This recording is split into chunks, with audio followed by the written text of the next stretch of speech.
Hello and happy Friday. We have just about made it through our first full week of online learning. Woohoo, go us.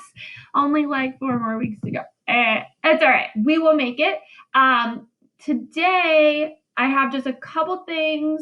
Just one thing, excuse me. Just one thing I want to mention to you guys.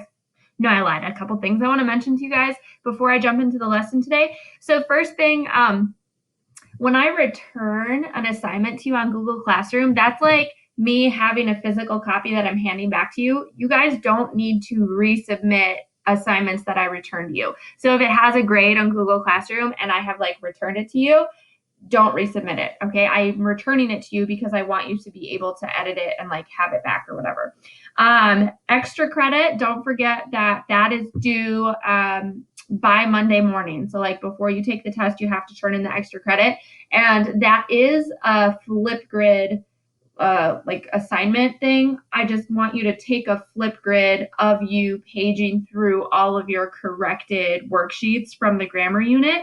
And all of that is explained on the extra credit assignment post on Classroom. That is in the grammar section under the classwork tab. So just go to classwork, go to the grammar section, and it'll be there. And then don't forget that the test is on Monday. So you guys need to make sure that you study for that. You are prepared and ready to take that. It will be just like a Google form. So make sure that you are all set to go for that. And don't forget to hop on my office hours from 2 to 3 if you guys have any questions whatsoever. So we are going to jump right into the lesson today.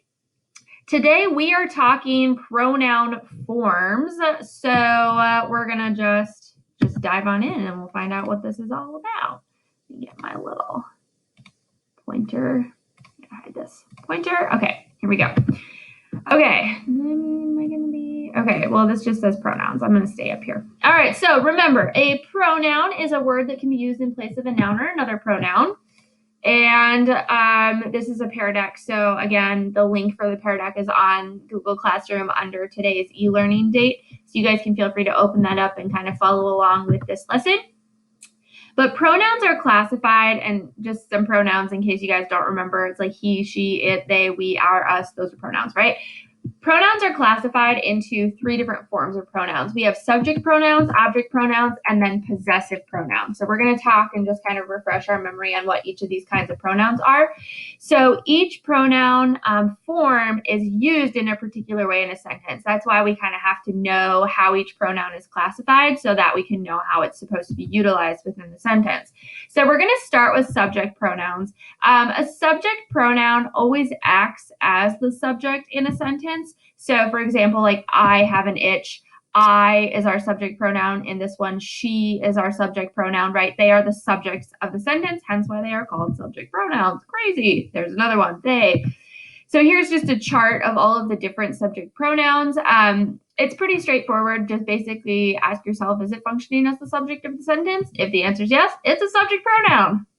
Pretty easy. Object pronouns, again, they kind of do what their name implies, right? They act as objects in a sentence. So we have a couple different types of objects any given sentence can have. We can have direct or indirect objects, or we can have objects of the preposition. So this would be an example of a direct object pronoun. Clara pinched him, right? Clara is the subject, pinch is the verb, him is the direct object. This would be an example of object pronoun being the object of the preposition, to me. Okay, so my sister tossed the car keys to me. To me is telling them where we tossed. This is a prepositional phrase, to me. Note, the highlighted pronouns in this chart are the exact same as subject pronouns. So you just really have to pay attention to how the word is functioning in the sentence, because they could also function as the subject. Like, for example, in this sentence, Clara pinched him, we could say you pinched him, right? And then you would be the subject pronoun. Or we could say Clara pinched you, and then it's the object pronoun. So again, just figure out how it's functioning in the sentence and it should be fine. And then the third type of pronoun that we have is a possessive pronoun. So possessive pronouns, they show possession, right? They show ownership or something being owned or possessed. So those are my tacos, right? My is the possessive pronoun showing ownership of the tacos. And again, in this chart, her can also function as an object pronoun. So just kind of keep that in mind. And also notice that possessive pronouns will never contain apostrophes. Remember during our apostrophe lesson, I kind of mentioned that we add apostrophe S or just apostrophe after the S that's already there to make nouns possessive. But remember, you don't do that with pronouns because pronouns have their own possessive forms. Yay! Okay, so now we're just going to do a little bit of practice here. So again, if you want to pause me, go try to do this on the Pear Deck and then come back. I'm going to talk through the answers right now. So you just have to determine what kind of pronoun this is in this sentence. So this one is an object pronoun because it's functioning as the object of the prepositional phrase to her. This one is a subject pronoun because he is the subject of the sentence. This one is another object pronoun. Again, it's part of the prepositional phrase to her. It's functioning as the object of the preposition. This one is a subject pronoun. This consequently is a conjunctive adverb starting the independent clause here. So they is still the subject, they, verb, and then gifts is the direct object. Our is a possessive pronoun, right? It's showing ownership of mother.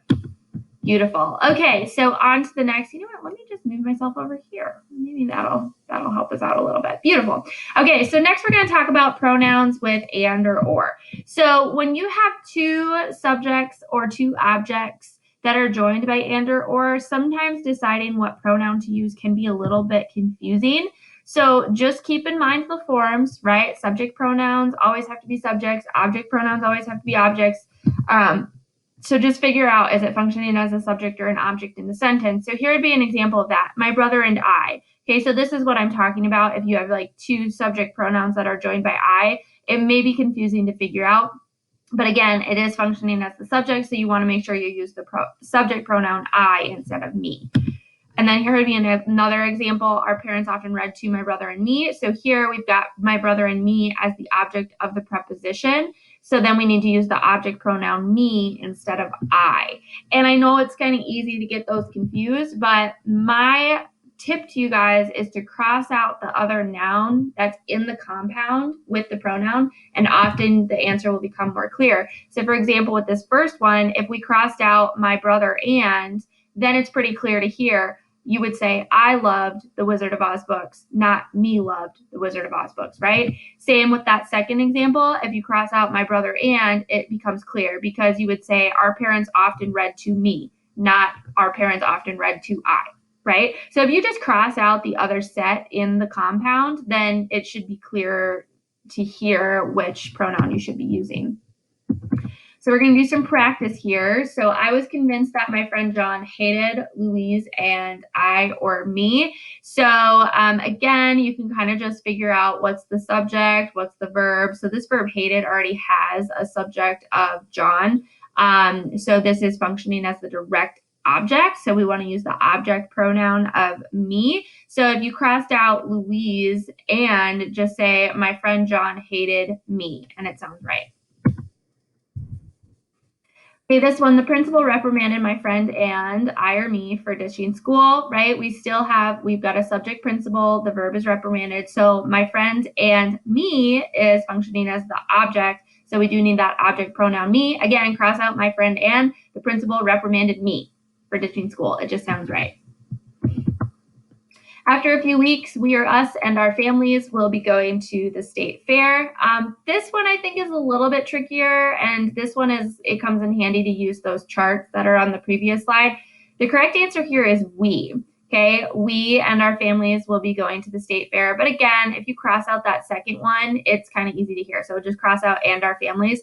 We will be going to the state fair, right? That sounds right. You wouldn't say us will be going to the state fair because that doesn't sound correct. So the correct answer here is we. Okay, yeah, one more. This is our last practice here. Michael was not sure if Linda was going to send gifts to him and Frank. Again, cross out the and Frank. Send gifts to him is the object's pronoun. So we want to use it because it's the object of the preposition. Okay, moving on to pronouns in comparisons. So pronouns that are used in comparisons are often preceded by the word than or as. So this would be an example of a pronoun in a comparison. My best friend Kelsey is a better athlete than I, right? So we're comparing yourself to your friends. And this one, Rhonda's behavior puzzled you as much as me. So we're comparing the puzzlement between two different people, right? Now, often in these comparisons, there are some words that are left out, like they're just implied, they're not actually directly stated. So to figure out what type of pronoun you should be using in these types of comparisons, you can like mentally fill in the missing words. So an example with that first one, we're missing the verb. So technically we should have an am. There's like an implied am at the end of the sentence. My best friend Kelsey is a better athlete than I am, right? So since there's an implied verb that comes after the pronoun, it's functioning as the subject, which is why we need the subject pronoun I. Whereas if we look at that next sentence, Rhonda's behavior puzzled you as much as it puzzled me, right? We're missing a couple of words, or there's a couple of implied words there. And the implied words are a subject and a verb. So the pronoun that we have here is actually functioning as the direct objects, which is why we need to use the object pronoun me. Okay, so when you have comparisons like this, if you see the word than or as coming before the pronoun, just ask yourself, what are the missing words or what are the implied words, and fill them in to figure out if you need to use a subject or an object pronoun. So let's take a look at some examples here. This first one, I had never met anyone as playful and as kind as, and we would just try to fill in the missing words, and it is as he is, right? So we're missing the verb is. I've never met anyone as playful and kind as he is. So we need the subject pronoun he. In this one, Della has been in the choir longer than, and we're missing an implied verb, we have. Okay, so again, it's functioning as the subject, and it's, we're missing the verb that follows the subject. This one, Brad was my first crush. I never adored anyone as much as I adored him. So we're missing the implied I adored subject verb. So we need the direct object, the object pronoun him. And then this one, my little brother is 5 inches taller than I am. We're missing the implied verb am. So we need the subject pronoun I. Okay, so pronouns who and whom. There are rules for when you use who and when you use whom. Who is a subject pronoun. So who is always used as a subject in a sentence. So who is in charge? The person who is in charge is Sue. Okay, both of those are being used as the subject of the sentence.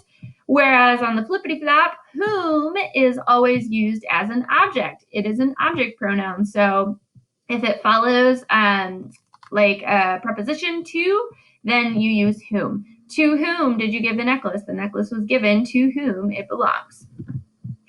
So my tip to you is just find the verb first and decide if that verb already has a subject. So like, for instance, is the verb here, and we need the subject who to go with the verb. But in this one, let's see, the second one. The questions are usually inverted sentences. So we'll look at this next one. But like was given is the verb, right? And we already have a subject that matches up with that verb. So then it's kind of implied that, okay, we need our object pronoun whom here because the verb already has a subject. So if you find a verb that doesn't have a subject, go with who. But if you have a verb that already has a subject, go with whom. That's just kind of like an easy rule of thumb to kind of follow.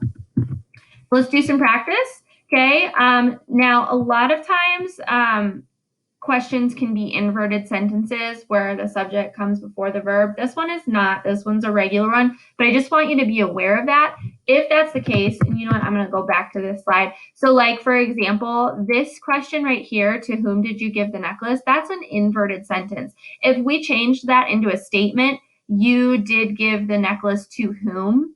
Okay, then you can kind of see that you as the subject, did give as the verb, and then necklace is the direct object, and then we've got our prepositional phrase to whom. Okay, so if you have an inverted question, just rewrite it into a statement, and then the answer should be a little bit more clear. This one is written with the subject coming before the verb, so we do actually need the subject who here, who is ready to take the final exam.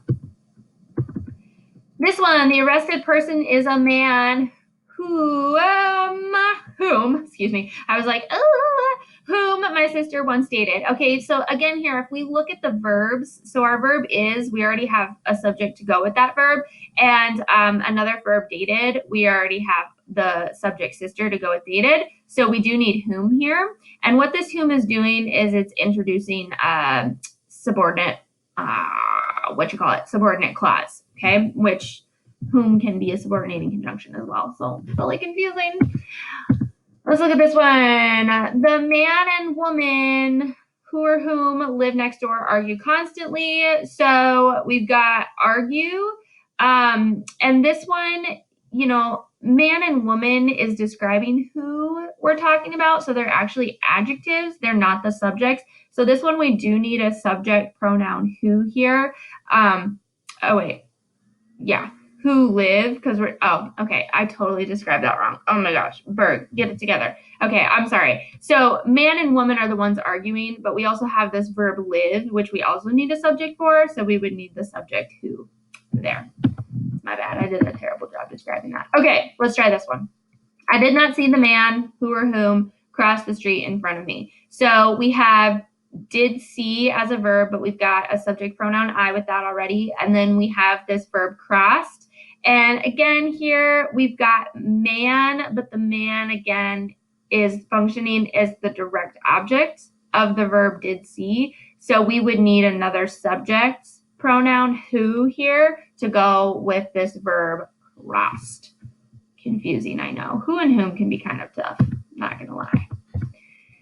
Okay, this one, who or whom were you remembering when you called me by the wrong name?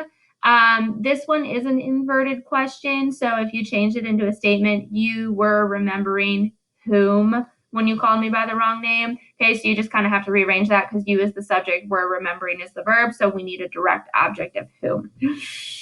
That one was tricky. If you have questions on that, make sure to hop on the office hours. I'd be happy to kind of talk through some of that stuff with you. All right, now we're going to move on to different pronoun problems that you guys are going to encounter. Now that we know all of the different types of pronouns, we can identify errors with the pronouns. So the first one would be a pronoun shift in number. So a pronoun has to agree with the noun or pronoun it refers to, which is called the antecedent. So a pronoun has to agree with its antecedent. So antecedents they sound complicated, they're really not. I'll show you an example here in a second. But if you have a singular antecedent, you need a singular noun or pronoun. So here would be an example of an antecedent. It's just the noun that the pronoun that comes later in the sentence is referring to, right? It is referring to tree. So the dying tree lost its leaves. Tree is singular, so we need a singular pronoun to match the singular antecedent, okay? This is just a form of agreement, so they have to agree in number. On the flip side, if you have a plural antecedent, you need a plural pronoun. So here would be an example of the antecedent. Sarah and Greg act like newlyweds, but this is the pronoun. It's referring to the antecedent, Sarah and Greg. So it needs to be a plural pronoun. They is plural, obviously.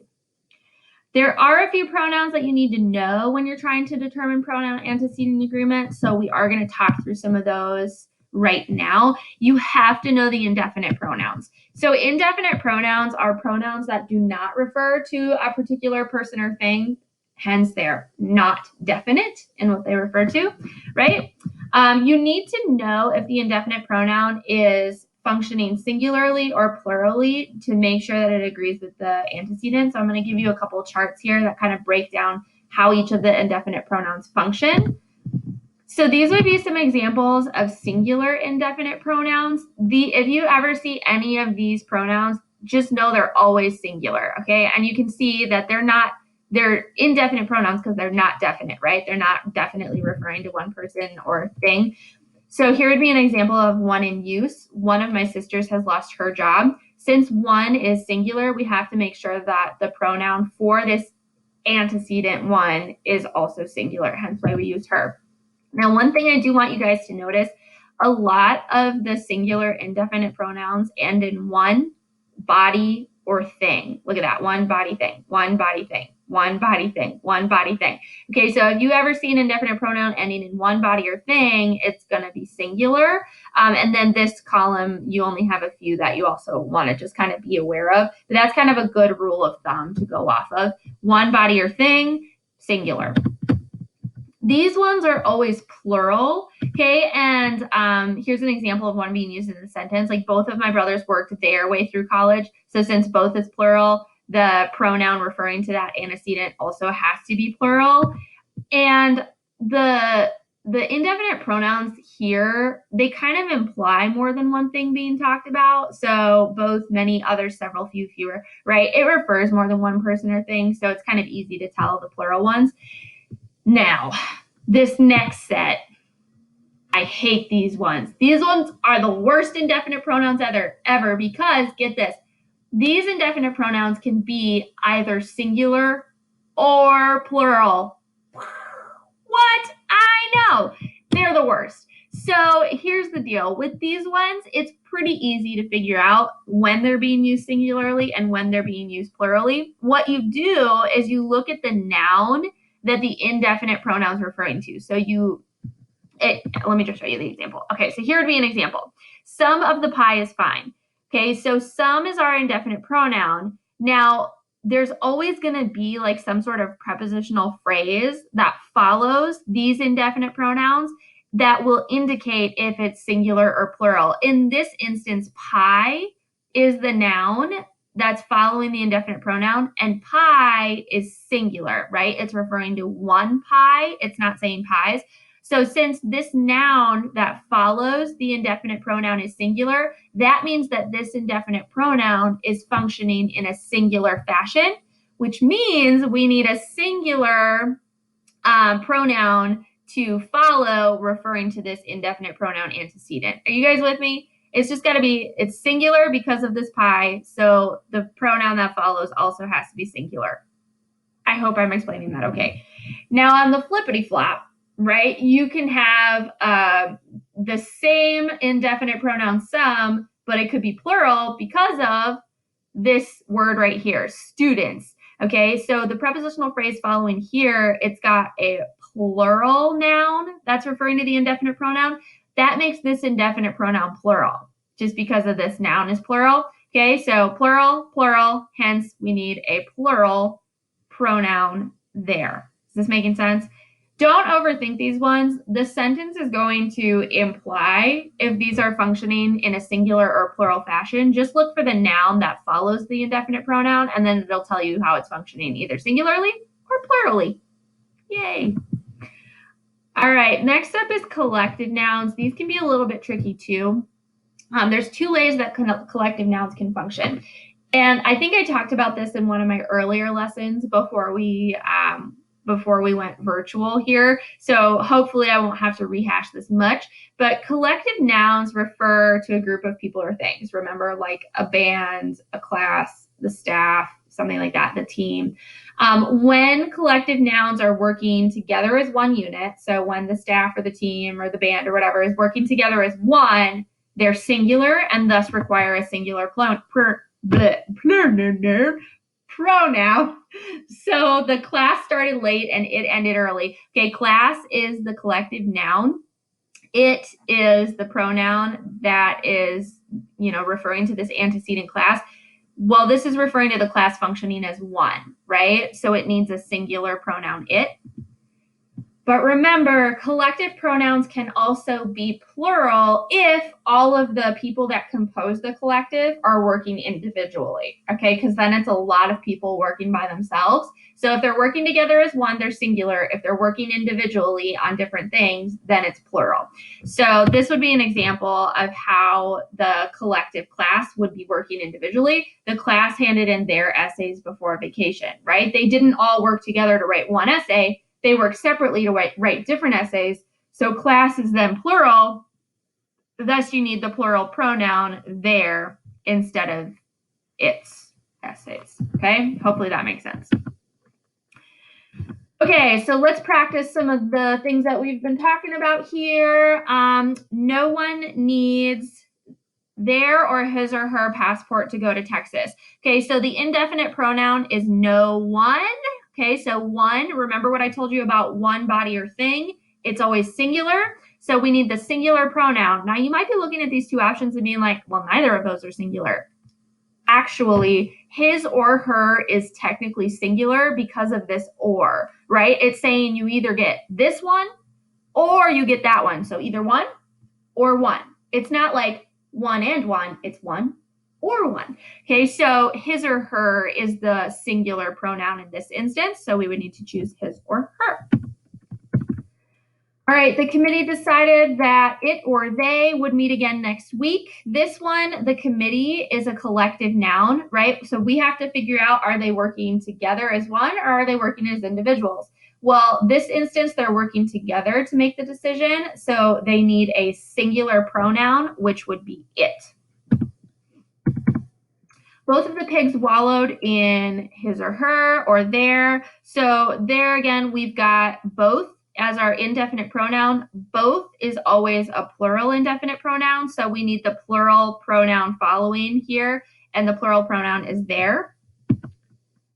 And last one, the quartet carried its or their instruments all the way to the concert. So we have to, again, figure out, we're talking about the quartet. It's a collective noun. Are they working together as one to carry their singular instrument, or are they working as individuals to each carry their own instruments? They're working to carry their own instruments. So quartet here is plural, so we need the plural pronoun there. Hopefully that makes sense. All right, a couple more notes here. Next up is pronoun shifts in person. So first person pronouns, just as a reminder, are pronouns that refer to the person who is speaking. So like I, me. Second person pronouns are pronouns that refer to somebody being spoken to. So like you.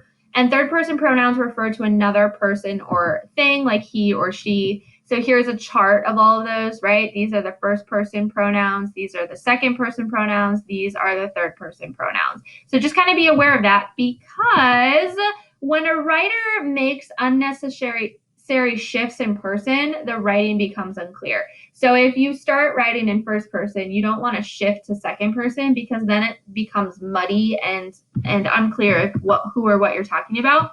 So you can improve types of sentences like this by eliminating the shifts. So here would be an example of an error.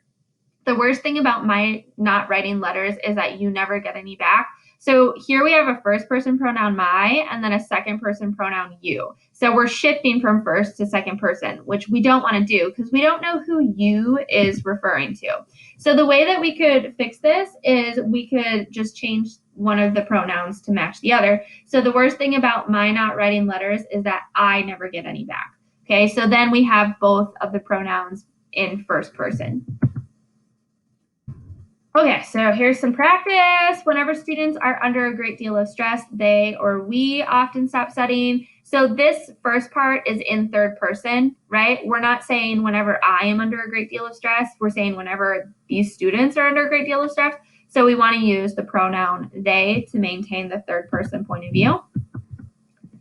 If you want to do well in this course, one or you should plan on doing all the assignments on time. So again, we've got our second person pronoun you up here. So we should also maintain second person with the you down here. And then last one, people often take a first aid course so that we or they can learn how to help choking and heart attack victims. So it's saying people up here, not we. So it's in third person. So we want to maintain third person by using the third person pronoun they. Yay, that was easy. All right, this is the last section, and then we're done with our notes. I know they were kind of long today. I apologize. So a pronoun has to refer clearly to its antecedent, okay? And remember, the antecedent is the word that the pronoun is referring to or stands for. If it is unclear which word a pronoun refers to, the sentence becomes super confusing. And there are two errors that can occur with antecedents. You could have two possible antecedents, so then it's not clear which antecedent the pronoun's referring to, or you could have no antecedent, and then it's like, well, there's this random pronoun, but I don't know what it's talking about. So we're going to talk about how to fix both of those problems.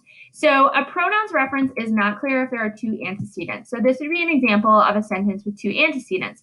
Eva told her mother that she had received a postcard from Alaska. Okay, so we have this pronoun she here, but she could be referring to mother, or it could be referring to Eva. We really don't know, right? Who received the postcard? Was it Eva or was it her mother? Here's another example. I wrote a to-do list with my purple pen and now I can't find it. Okay, so we have this pronoun it, and it could be referring to either pen or a list. We just don't know. We don't know what can't be found, right? So the way that we fix these is you can do one of two things. Sometimes you can fix the error by putting the speaker's exact words in as a direct quote. So there was our first error. One way we could fix it is by adding the direct quote of what Eva said. Eva told her mother, quote, "I received a postcard from Alaska." Okay, so you could add the direct quotes to make it clear what is being said. Or the other case, you can replace the pronoun with whatever word it's meant to refer to. So here's our second example from the previous slide with the list and the pen. We could fix it by replacing that bottom it with specifically what we're referring to, either the list or the pen. So you can see not when I move my thing. Let me not move my thing. You can see we referred to list here. So I wrote a to-do list with my purple pen, and now I can't find the list. Or if you couldn't find the pen, you could just say, and now I can't find the pen. Okay, it just makes it clear which of those antecedents you have lost. Okay, another error that can occur is if there's no antecedent in the sentence for the pronoun to refer to. So this would be an example of that. I just received our cable TV bill. They said the Disney Channel is providing a free preview next month. But who is they, right? This is the start of the sentence, and we don't have anything in the previous rest of the sentence for this they to be referring to, or even in this previous sentence in general, right? So we don't know what it's talking about. Here's another example. My older brother is a chemist, but that doesn't interest me. Again, we don't know what that is. What is it that's not interesting you? Because there's nothing in the rest of the sentence to indicate what that might be. So the ways to fix these, you can just replace the pronoun with the word or words it's meant to refer to. So there's our first error example. We could just change they to the cable company to make it clear who they is. And there's that second error. We could change that to chemistry, right? To make it clear that that is chemistry. That doesn't interest us. Okay. Let's do some practice here. So this one is different than the other ones. It's not a draggable. This one, I want you to find the pronoun error, cross it out, and then write a correction. So I'll kind of talk through these with you. At a local deli, they provide each table with a free bowl of pickles. So they is a pronoun, and we don't have anything for the pronoun to refer to, right? It's just kind of floating out there. So we would want to replace they with maybe like the owners. At a local deli, the owners provide each table with a free bowl, or the workers, or something like that. Okay, just make it clear who they is referring to. In this one, Joan said the cordless phone is under the red pillow, but I can't find it. Okay, so it, we have two things it could be referring to. It could be referring to the cordless phone or the red pillow. So we would just want to change it to whatever we can't find. So you could change it to, but I can't find the phone, or I can't find the pillow. Okay, this one, Rita asked Paul if she could help with the dishes. So she doesn't, we don't really know who she is. It could be Rita, but she could be talking about somebody else. So a couple ways that we could fix this. Actually, the best way to fix it is just get rid of this last part, if she could help with the dishes, and put a direct quote there. Rita asked Paul, comma, quote, can I help with the dishes, or can you help with the dishes, whatever it is she's saying. Okay. And the last one, when my cousins arrived at the picnic with homemade pies, they were very welcome. So here again, we have two possible things that they could be referring to. It could be referring to cousins, or it could be referring to pies. So you just want to change they to whatever was very welcome. Were your cousins the one that were welcome, or were the pies the one that were welcome? Hopefully it's cousins, but you never know. Okay, so that is our lesson on pronoun problems today. So for your homework, what you guys have is you have a pronoun Google form worksheet that is posted on Classroom for you. And in the pronoun worksheet, it will give you the correct answers as you kind of fill it out, and it'll explain why the answer is incorrect if you got it incorrect. So just make sure you take a look at that. Don't forget to do your extra credit. Okay, that's due before you take the test on Monday. Don't forget to study for your test on Monday. Hop on my office hours from 2 to 3 today if you guys have any questions. And I'm going to leave you with my quote. The quote today is from Gandhi. He says, The future depends on what we do in the present. And I love that because it's so true, right? Our future and getting back to school is going to depend on how well we follow the rules that are currently being set. So just make sure you guys are maintaining kind of like the quarantine rules. You shouldn't be hanging out with friends. And I know it stinks. I'm used to hanging out with my best friend every single day. Like I literally see her every day at work. And then we usually hang out outside of work once a week. We haven't been hanging out, okay, because we need to do our civic duty and not be responsible for the spread of the virus. So remember, during this quarantine, get outside, do something that lights your soul on fire, and reach out to your friends and family and teachers virtually, okay, not in person, virtually, because we're here for you and we want to help you. And that's all I got. Go do your homework. Talk to you guys later. Bye.